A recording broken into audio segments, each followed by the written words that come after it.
예수님께서 이 땅에 남기고 가신 것이 있습니다. 부동산 남기신 것이 아니지요. 멋진 집, 건물, 땅 그런 거는 하나 없습니다. 예수님이 이 땅에 친히 길이 되셔서 길을 남기셨습니다. 인생이 어떻게 살아가야 하는지, 어떤 길을 따라 살 때 가장 귀하고 가치 있고 구원에 이룰 수 있는지. 그래서 그 예수님이 보이신 그 길을 따라 살아가는 사람들, 그들을 남기셨는데 그들이 바로 제자입니다. 12제자를 비롯해 수많은 제자들이 퍼져나가 우리도 그 길을 따라 사는 제자들로 살아갑니다. 그래서 그 제자들로 이루어진 공동체가 바로 교회입니다. 그러니까 한마디로 말씀드리면 예수님이 이 땅에 그 어떤 물건, 눈에 띄는 보이는 것 남기신 것이 아닌 재산 남기지 않으셨습니다. 주 예수 그리스도를 믿는 그분을 바라보는 사람들, 그들로 이루어진 교회를 남기셨습니다. 그런데 이 교회를 통해 하나님 무슨 일을 하고자 하시는가? 이 땅에 무질서와 혼돈이 가득한 세상의 새로운 질서, 전혀 다른 통치 방식으로 인간의 모든 면들을 회복해 가시기를 원하셨습니다. 그것이 하나님의 계획이었습니다. 예수님은 애초에 계셨던 하나님 보좌 우편으로 올라가시며 승천하시기 직전 제자들에게 마지막 요청하셨습니다. 아버지께서 너희에게 약속한 그 성령을 받기까지 예루살렘에 머물러라. 거기서 기도하라 그러신 거예요. 제자들이 그 주님의 말씀을 따라 기도했습니다. 그때 성령은 불같이 바람같이 찾아오셨고 그 성령의 불 같고 바람 같은 역사는 참으로 위대했습니다. 너희가 성령을 받으면 권능을 받고 말씀하셨는데 그 권능은 듀나미스, 다이나마이트입니다. 폭발력 있는 힘을 발휘했습니다. 그래서 예루살렘과 유대와 사마리아 땅끝에 이르기까지 그들은 증인이 되었습니다. 성령으로 그렇게 충만함을 입은 제자들, 그들로 인하여서 베드로가 얼마나 담대하게 복음을 증거하고 말씀을 선포하는지요.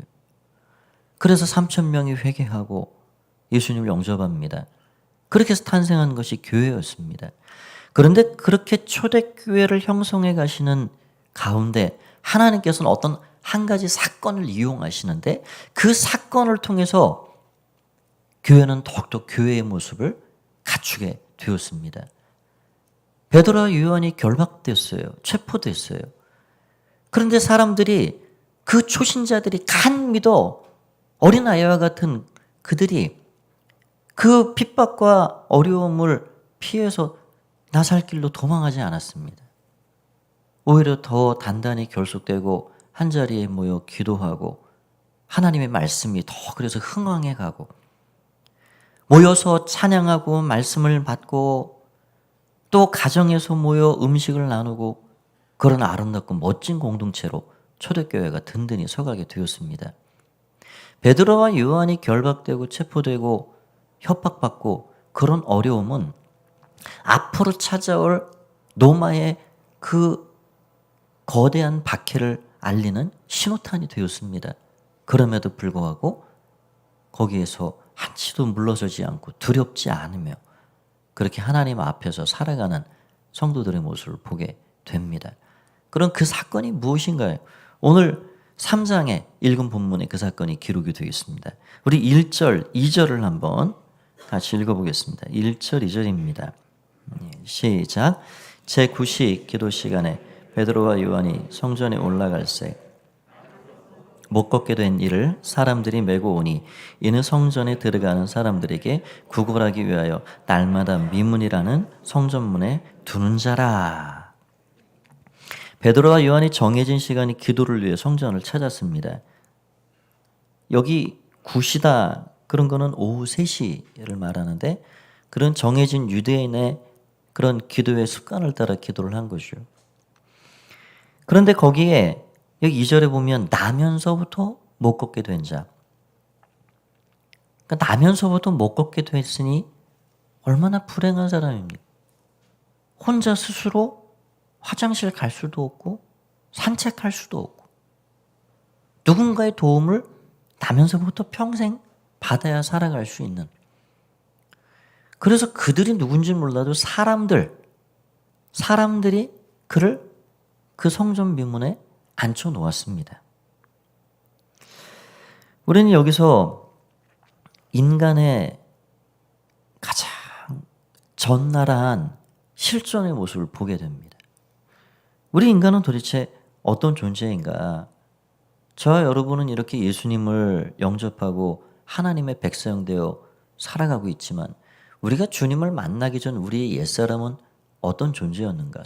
지금도 수많이 위부터 아래까지 명품을 걸치고 뭔가를 들고 그렇게 보기에 좋은 모습을 하고 살아가는 사람들이 많은데 그 모든 꺼풀을 포장지를 벗겨내면 도대체 인간의 그런 현 주소는 무엇인가? 그거를 이 안진뱅이의 모습을 통해 우리는 볼 수 있다는 거예요. 첫 번째로는 이는 날 때부터 불구였습니다. 우리는 차려입고 삽니다. 그래서 그럴듯해 보입니다. 그러나 우리는 이 안진뱅이, 나면서부터 불구 장애인인 이 사람 못지않은 더 심각한 영적인 불구 장애를 가지고 태어났다는 거예요. 다윗은 그것을 깨달은 순간 주님, 저는 모태에서부터 죄중에 잉태되었습니다.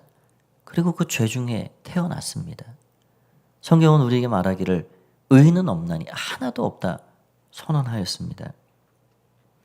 예수님께서 어느 날 소경을 고쳐주셨는데 그때 그 모습을 바라본 바리새인들이 우리는 두 눈을 크게 뜨고 있다 라고 말하니 너희가 여전히 본다 하니 아직 소경이다 라고 말했습니다.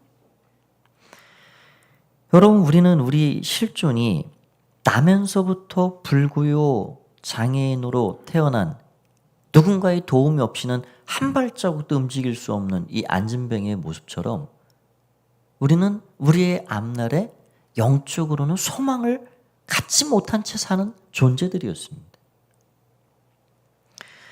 베드로의 말씀을 들은 유대인들은 십자가에 못 박은 그 예수 그리스도, 그 예수님이 못 박히는데 목소리를 보태고 마음을 합쳤던 그 잘못을 깨닫게 됐고 그분이 죽음을 깨치시고 부활하셔서 이 땅에 오신 그리스도의 메시아라는 사실을 깨닫는 순간 형제들아 어찌할꼬 가슴을 치며 자신의 죄를 고백하고 회개하는 모습을 보였습니다. 지금 이 안진뱅이가 우리에게 말해주는 것은 본래 우리의 모습입니다. 본래 우리의 모습. 또 이 안진뱅이가 우리에게 무엇을 말해줍니까? 얽매여 사는 존재라는 사실입니다. 이 사람은 얽매여 사는 존재입니다. 언젠가부터인지는 알 수 없지만 이 미문에서 국어를 시작한 이후로 그 자리를 떠날 수가 없습니다. 떠나서는 살 수 없어요. 꼼짝달싹 못하는 채 그 미문에 앉아 하루하루 1년이면 365일 그렇게 살 수밖에 없는 인생. 마태복음을 쓴 세리마태, 그 세리마태도 그 세관에 멍청하게 앉아 마음으로는 고민이 있을진 몰랐지만 거기에서 돈에 매이고 권력에 매이고 그 세관에 거기 앉아 살 수밖에 없는 메인 존재였습니다. 스스로의 힘으로는 거기를 벅차고 나올 수가 없어요. 베드로를 생각해 보십시오. 스스로의 힘으로 갈릴리 바다 고깃배를 떠날 수가 없는 존재였습니다. 거기 묶여 사는 인생이죠. 그럼 우리는 어떤가요? 우리가 고향을 떠나 지금 살고 있다고 우리는 떠난 존재인가요? 아니요, 그렇게 말할 수 없습니다. 우리가 예수 그리스도를 인격적으로 만나 거듭난 인생으로 살기 이전까지는 우리는 저 멀리 미국 땅 가서 이민 생활한다고 떠난 존재는 아닙니다. 우리는 여전히 매여 사는 존재입니다. 이 세상에 매일 게 너무너무 많죠. 어떤 이는 돈에 매이고 어떤 이는 명예에 매이고 다른 사람의 이목에 매이고 옛 구습에 매이고 전통에 매이고 잡다한 규칙에 매이고 지금 이 안진뱅이는 성전 미문이라는 거기서 스스로 떠나올 수 없어요. 매여 사는 존재입니다. 그는 특별히 돈에 매였습니다. 은과 금에 매였습니다. 그에게 유일한 소망은 은과 금입니다. 그래야 살 수 있기 때문에 구걸하는 인생이 된 거죠. 우리의 삶도 돌아보면 그와 같습니다. 무언가를 끊임없이 구하고 살죠. 이 안진뱅이는 위를 올려다보지 못해요. 보통 구걸하는 사람들이 뻔히 눈을 보지 못하잖아요. 그 발만 보고 아래쪽만 보고 이 사람이 나에게 돈을 줄 수 있을까 없을까? 고개를 숙이고 한 푼 줍시오. 우리 인생은 결핍이 있죠. 그래서 뭔가를 계속해서 구하고 삽니다. 뭔가를 바랍니다. 어떤 이는 목에 힘주고 더 우아하게 구하고 삽니다. 청탁을 하고 부탁을 하고. 그러나 어떤 이는 비굴하게 구합니다. 그러니까 이 안진뱅이가 구걸하는 모습 속에 우리 인생의 결핍을 보고 나도 무언가 누구로부터 계속해서 뭔가를 바라고 기대하고. 우리의 삶을 돌아보십시오. 내가 주는 것이 많은지 구하는 것이 많은지. 내가 내 인생의 반려자인 아내와 남편에게 주는 것이 많은지 바라고 구하는 것이 많은지. 계속해서 결핍의 존재는 구할 수밖에 없는 거예요. 거기에 매여 살아갑니다. 또 하나는 내적 절망과 고독입니다. 그가 앉아있는 곳은 성전 미문입니다. 금요기도회 때 이 사도행전으로 말씀 나눌 때 말씀을 드렸는데요. 이 문의 이름은 미문입니다. 아름다운 문이에요. Beautiful Gate입니다. 그런데 이 문의 원래 이름은 뭐냐? 이 문은 니카노르 게이트라는 거예요. 이 니카노르라는 사람이 누구인가? 유대의 그 중간기 역사에 마캅이라는 사람이 독립전쟁을 일으키는데 그 시리아 장군이었던 니카노르를 처형시킨 장소가 바로 거기라는 거예요. 그래서 승리를 기념하고 독립을 쟁취한 그 장소를 기념해서 헤롯이 성전을 지을 때 거기에 미문을 만들었다는 겁니다. 큰 문을 만들어서 거기에 금을 발랐습니다. 그래서 그 어떤 문보다 눈에 띄는 화려한 문이 됐습니다. 그래서 아름다운 미문이 된 거예요. 그 미문 아래 앉아있는 남노하기 이를 데 없는 이 거린을 생각해 보십시오. 그 미문, 왜 거기 사람들이 그 사람을 앉혀놨을까? 가장 몫이 좋은 자리입니다. 그 미문을 열고 들어가야 이방인의 뜰, 여인의 뜰, 거기에서 더 성전을 향해 나아갈 수 있고 그 다음에는 성소와 지성소로 향해 갈 수 있는 수많은 사람들이 예배당에 성전에 기도하러 오는 사람이라면 누구든지 볼 수 있는 자리, 가장 시장통의 몫이 좋은 자리, 바로 거기가 미문이었습니다. 참으로 아이러니지요. 가장 아름다운 미문 아래 결핍된 한 사람의 인생을 보게 합니다. 여러분, 여기 이 사람을 데려다 놓은 사람들 한번 생각해 볼까요? 사람들이라 표현이 됐는데 가족 같지는 않습니다. 친구들일까? 친구일 가능성이 많겠죠. 왜 데려다 놨을까? 처음에는 너무 불쌍하고 살 길을 열어주려고 아마 데려다 놨을 거예요. 그런데 시간이 가면서 그것이 어떤 면에서는 이들의 하나의 업이 됐을지도 모릅니다. 그를 앵벌이 시켜서 일정 금액의 수술을 챙기고 그럴 가능성도 있죠. 그러니 이 안진뱅이 거리는요, 사람들로 둘러싸여 출퇴근을 하지만 철저히 고독을 맛보고 사는 인생입니다. 여러분, 우리의 포장지를 뜯어내면 우리가 그런 존재가 아닌가. 미문 아래 결핍, 사람들로 둘러싸였지만 고독을 경험하는 그것이 우리 인생의 현주소가 되고 있지 않나 생각이 됩니다. 그렇게 늘 지나다니는 그 문, 어느 날 성령님께서 베드로와 요한의 마음에 임하셨습니다. 그리고 그 한 사람을 만져주시고 고쳐주시기를 계획하셨습니다. 성령님이 담대함을 주셨고 이전과는 다른 눈으로 그를 바라보고 말씀을 선언합니다. 우리 4절의 말씀, 6절까지 말씀을 같이 한번 다시 읽어보겠습니다. 4절입니다. 4절에서 6절까지입니다. 시작. 베드로가 요한과 더불어 주목하여 이르되 우리를 보라 하니 그가 그들에게서 무엇을 얻을까요? 바라보거늘 베드로가 이르되 은과 금은 내게 없거니와 내게 있는 이것을 내게 주노니 나사렛 예수 그리스도의 이름으로 일어나 걸으라. 아멘. 베드로의 말이 은과 금은 없다는 거예요. 그들에게 은과 금이 많을 리가 없지요. 예수님은 늘 부유하신 분이지만 가난하게 사셨습니다. 그거 없다는 거예요. 그런데 내 가진 게 있다는 거예요. 바로 나사렛 예수 그리스도의 이름, 그 이름을 가졌다 말합니다. 내 가진 그것을 너에게 주겠다 이야기합니다.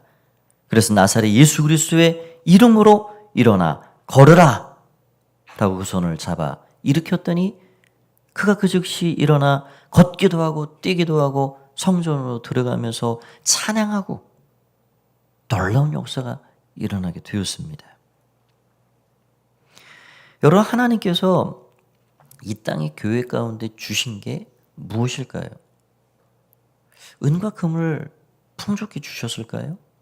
아니요. 어찌 보면 교회는 가난합니다. 하나님께서 은과 금을 주시기보다는 교회는 예수 그리스도의 이름을 주셨습니다. 예수 그리스도의 이름, 그 이름의 능력과 권능이 모든 것이 다 담겨있기 때문에 하나님께서 교회에 그 이름을 주셨어요. 14세기, 15세기 한참 로마 교회가 황금 시대를 이룰 때였습니다. 교황 이노센트 2세가 얼마나 거둬들인 그 헌금이 많았는지 책상에 그냥 은다발, 금다발을 쌓아놓고 그거 세는데 정신이 파져버렸습니다. 그때 아주 유명한 카톨릭 신학자 토마스 아퀴나스가 교황을 찾아왔습니다. 문을 열고 들어왔어요. 그랬더니 그 교황이 하는 말이 아퀴나스 어서 오시오. 이거 보라고, 이거. 오늘 이 돈을 좀 보라고. 지금 교회는 초대교회 베드로가 음과 금은 내게 없거니와 하는 그 말은 안 해도 될 정도가 되지 않았나? 이 정도면, 이만한 돈이면 이제 그 말을 안 해도 되지 않겠나? 그때 아퀴나스가 그 이야기를 듣고 이렇게 말했습니다. 예, 옳습니다. 지금은 은과 금은 내게 없다는 말을 안 해도 될지는 모르겠습니다. 그러나 나사렛 예수 그리스도의 이름으로 일어나 걸으라 하는 말은 못하게 됐습니다. 여러분, 그래서 중세 카톨릭 교회는 예수 그리스도의 이름을 잃어버렸습니다. 은과 금이 너무 부유하고 풍족해지다 보니까 정작 하나님께서 능력으로 허락해 주신 예수님의 이름을 잃고 말았습니다. 여러분, 그런 면에서 교회를 돌아봅니다. 교회가 너무 부자가 되면요, 통장에 잔고가 쌓여가고 그래 재산이 많아지면 거기에 반드시 문제들이 생깁니다. 돈의 힘이 강력하지요. 여러분, 그래서 교회는 하나님이 부어주시는 대로 필요한 곳을 향해 자꾸 그것을 흘려내야 합니다. 영혼이 살고 마음이 살고 육신이 살아나는 그런 일들에 자꾸 흘려내는 게 교회의 할 일입니다. 하나님은 교회에 음과 금을 주신 것이 아닙니다. 예수 그리스도의 이름을 주셨습니다. 나사렛 예수 그리스도의 이름.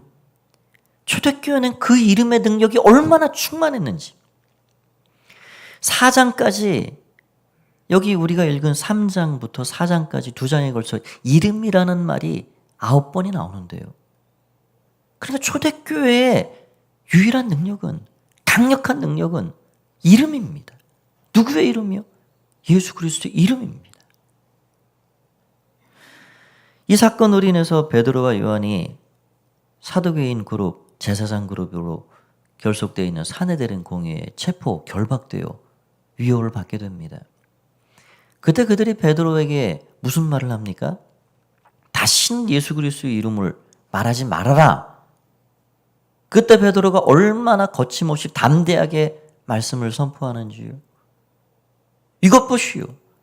당신들 말을 듣는 것이 옳소. 하나님의 음성을 듣고 순종하는 것이 옳소. 당신들이 판단해 보시오. 우리는 보고 들은 것을 말하지 않을 수 없습니다. 그 이름을 말하지 않을 수 없다는 거예요. 예수 그리스도의 이름은 모든 문제를 풀고 인간의 모든 얽매인 것, 태어나면서부터 죄를 가지고 태어나는 영적 장애, 결핍과 고독, 모든 절망을 다 해결해 줄 수 있는 능력의 이름인 줄 믿습니다. 그 예수님의 이름, 그 예수님의 이름은 그 어떤 것도 막을 수가 없어요. 이 세상 역사에 어느 정부가, 어떤 독재자가, 그 어떤 사람이 예수님의 이름을 막았습니까? 예수님의 이름을, 그 입을 닫고 위협을 가하고 핍박을 해도 예수님의 이름을 막지 못했습니다. 그 이름은 하늘과 땅의 권세를 가진 이름이요, 모든 이름 위에 뛰어난 이름이요, 승리의 이름이요, 모든 무릎을 꿇게 하는 이름입니다. 그 이름은 치유의 이름이요, 승리의 이름입니다. 여러분, 우리가 세상에 나눠줄 수 있는 게 무엇일까요? 금과 은일까요? 그거는 그 이름을 전하기 위한 도구에 불과합니다. 우리가 세상에 전해 주어야 할 유일한 것은 예수님의 이름인 줄 믿습니다. 오늘날 우리 교회가 이 지역과 이 땅에 전해줄 수 있는 것, 바로 그것은 예수님의 이름입니다. 그 이름이 얼마나 놀라운지 앉은 자리에서 그를 일으켜 세웠습니다. 그래서 그의 모습을 보십시오. 우리 7절에서 10절까지 마지막 부분을 같이 한번 또 읽어보겠습니다. 7절입니다. 시작. 오른손을 잡아 일으키니 발과 발목이 곧 힘을 얻고 뛰어 서서 걸으며 그들과 함께 성전으로 들어가면서 걷기도 하고 뛰기도 하며 하나님을 찬송하니 모든 백성이 그 걷는 것과 하나님을 찬송함을 보고 그가 본래 성전 미문에 앉아 구걸하던 사람인 줄 알고 그에게 일어난 일로 인하여 심히 놀랍게 여기며 놀라니라. 아멘. 그가 변화됐습니다. 도저히 스스로 한 발짝도 나아갈 수 없는 그 미문에 단 하루도 벗어날 수 없이 매어 사는 인생. 나면서부터 장애를 안고 있는 비참한 인생. 결핍이요, 고독 가운데 처해 있는 인생. 예수 그리스도의 이름으로 그가 새로워졌습니다. 금과 은이 주어졌다 그러면 잠시 잠깐 먹고 마시고 편히 살진 모르겠지만 다시 제자리죠. 예수 그리스도의 이름으로 그가 일어나게 되었습니다. 그리고 걷고 뛰고 하나님을 찬양하고 성전으로 들어가면서 하나님께 가까이 나가면서 그 감격을 표현하고 있는 것입니다.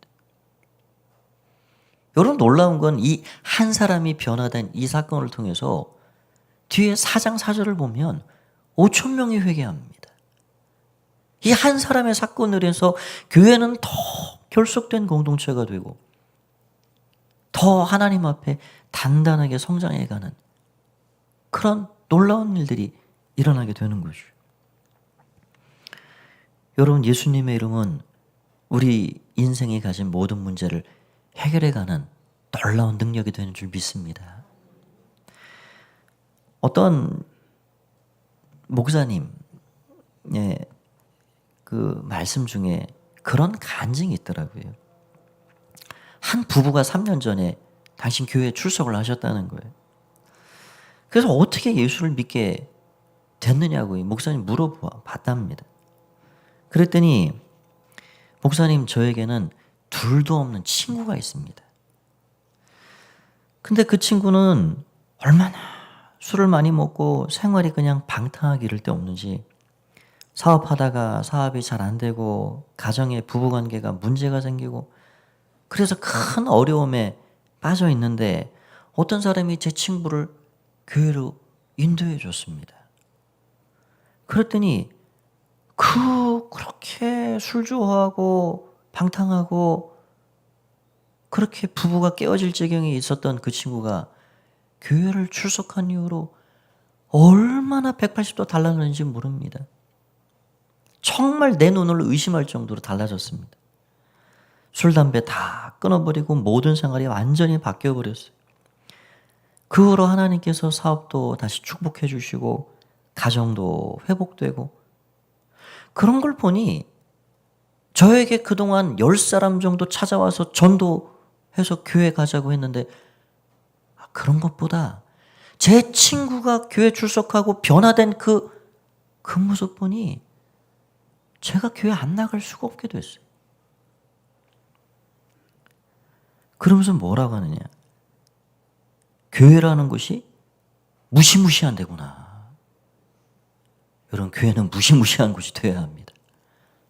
어떤 살인강도 같은 인생이 깨어질 판이 있었던 존재라도 예수 그리스도의 이름을 만나고 그 이름을 통해서 변화되는 곳, 그것이 바로 교회입니다. 인생의 모든 이 땅의 것에 취해서 얽매여 살아가 소망을 보지 못하는 그런 사람들이 찾아와 더 크고 놀라운 영원한 소망을 찾고 새로운 삶을 살아가는 것이 바로 교회가 되어야 합니다. 왜냐하면 하나님은 이 교회에 은과 금을 주신 것이 아니라 예수 그리스도의 능력의 이름을 주셨기 때문입니다. 여러분, 저와 여러분에게는 은과 금이 좀 부족해도 괜찮습니다. 우리에게는 이 세상 그 어떤 것으로도 바꿀 수 없는 예수님의 이름이 있습니다. 할렐루야입니다. 이 예수님의 이름, 우리에게 주신 그 이름, 승리의 이름, 놀라운 능력의 이름, 그 이름을 통해서 우리는 세상을 넉넉히 승리하며 살아갈 수가 있는 것입니다.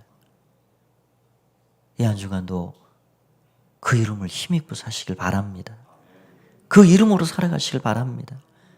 그래서 하나님 주시는 그거 놀라운 은혜를 경험하며 우리가 세상에 줄 수 있는 가장 귀한 것, 그 이름을 선물하며 나누며 살아가는 축복의 통로로 살아가는 이 한 주간의 삶이 되시기를 말씀을 통해 간절히 축원드립니다. 우리에게 그 예수님의 이름 주신 하나님께 우리 큰 감사와 영광의 박수 한번 올리겠습니다. 우리 자리에서 함께 일어나셔서 우리 앞뒤 좌우 계신 분에게 한번 인사 나누면 좋겠습니다. 우리가 일어서면 더 인사 잘 나눌 수 있죠. 한 주간도 승리하세요. 한 주간도 승리하십시오. 사랑합니다. 축복합니다. 우리 함께 우리와 늘 동행하시는 우리의 힘이 되시는 성령님 의지하며 같이 우리 힘차게 찬양하고 기도하도록 하겠습니다. 내가 매일 기쁘게 술래 얘길 행함은 주의 팔이 나를 안보함이요. 내가 주의 큰 복을 받는 참된 비결은 주의 영이 함께함이라. 아멘. 성령이 계시네. 할렐루야 함께하시네. 좁은 길을 걸으며 밤낮 기뻐하는 것 주의 영이 함께함이라. 전의 죄에 빠져서 평안함이 없을 때 예수 십자가의 공로 힘입어 그 발 아래 엎드려 참된 평강 얻음은 주의 영이 함께함이. 아멘. 성령이 계시네. 할렐루야 함께하시네. 좁은 길을 걸으며 걸으며 밤낮 기뻐하는 것 주의 영이 함께함이라. 나와 동행하시고 모든 염려하시니 나는 숲의 새와 같이 기쁘다. 내가 기쁜 마음으로 주의 뜻을 행함은 주의 영이 함께함이. 성령이 계십니다. 성령이 계시네. 할렐루야 함께하시네. 좁은 길을 걸으며 밤낮 기뻐하는 것 주의 영이 함께함이. 세상 모든 욕망과 나의 모든 정욕은 십자가의 힘이 못을 막았네. 모든 밤이 지나고 무거운 짐 벗으니 주의 영이 함께함이. 성령이 계시네. 성령이 계시네. 할렐루야 함께하시네. 좁은 길을 걸으며 밤낮 기뻐하는 것 주의 영이 함께함이. 성령이 계시네. 성령이 계시네. 할렐루야 함께하시네. 좁은 길을 걸으며 밤낮 기뻐하는 것 주의 영이 함께합니다. 성령이 함께하십니다. 성령이 계신 우리와 늘 함께하시는 할렐루야 함께하시네. 좁은 길을 걸으며 밤낮 기뻐하는 것 주의 영이 함께함이라. 우리 한 주간의 삶을 하나님께 맡기고 우리 주님의 이름 한번 부르고 말씀 붙잡고 승리하는 그 이름, 예수님의 이름 붙잡고 하나님과 성령과 늘 동행하며 살겠습니다. 우리 함께 기도합니다. 주여,